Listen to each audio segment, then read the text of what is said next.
동맹국과 연대 강화를 강조해온 바이든 미 대통령의 취임은 한미 관계에 훈풍을 불러올 것으로 기대됩니다.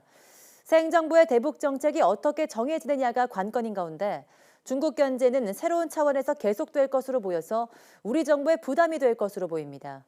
김도원 기자입니다.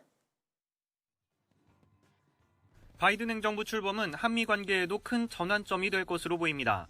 동맹도 거래 관계로 본 트럼프 대통령과 달리 바이든 당선인은 동맹과의 연대를 강조해왔습니다. 한미 동맹 강화에 양국이 공감하는 가운데 해를 넘기며 끌어온 방위비 같은 문제는 조기에 타결될 것으로 기대됩니다.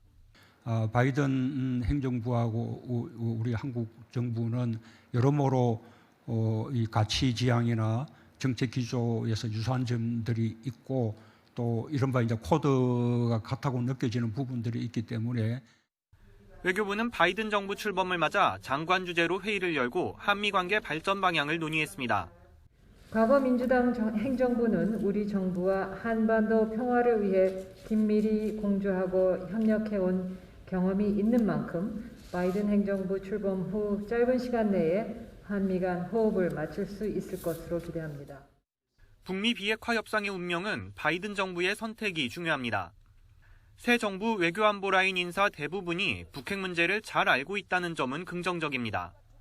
정부는 싱가포르 합의를 이어가면서 북미 대화가 조속히 재개되도록 노력한다는 방침입니다.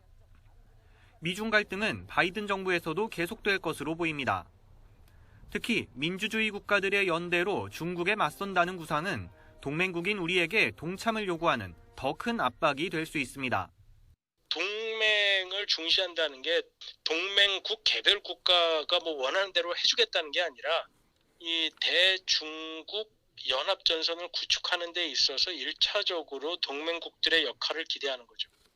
문재인 대통령이 한미 정상회담 조기 개최 의지를 밝힌 가운데 사전 준비를 위해 강경화 장관이 다음 달 초쯤 미국을 방문할 가능성도 있습니다. YTN 김도원입니다.